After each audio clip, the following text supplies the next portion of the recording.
I think that the show tells different stories, but perhaps the overarching theme is that mobility is in a constant state of evolution. It's changing. We see in the very first gallery beginnings the way in which the automobile is a white knight.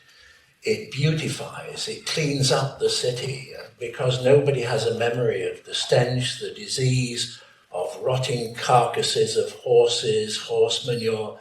And suddenly the automobile comes along, the city is beautiful again. It's a different form of congestion, of course, the congestion of the mechanized horse as opposed to the living horse.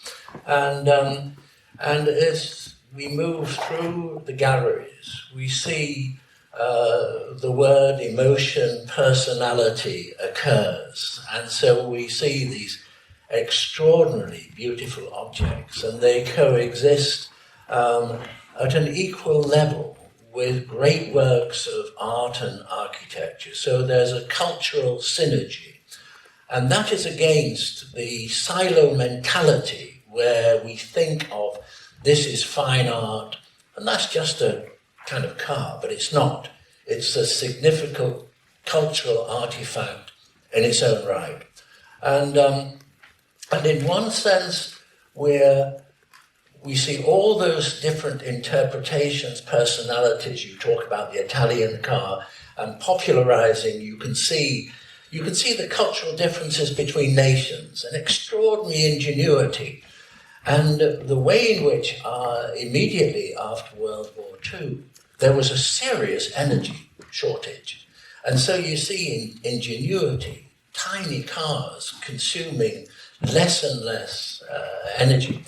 And then we're on, as you very eloquently describe, we're on the edge of a new age. So this is, in some respects, almost a requiem for the age of combustion. And what lessons do we learn from the past?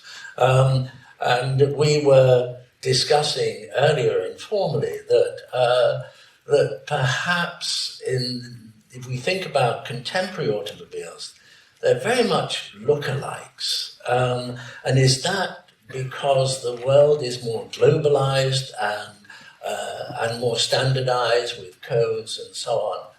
Undoubtedly, as you say, will the car of the future now, which we're on the edge of, will it be a mobile living room, bedroom? Will we be transported nose to tail? Will insurance be an industry of the past? Because it's totally risk-free. Or does it become more vulnerable to a cyber attack?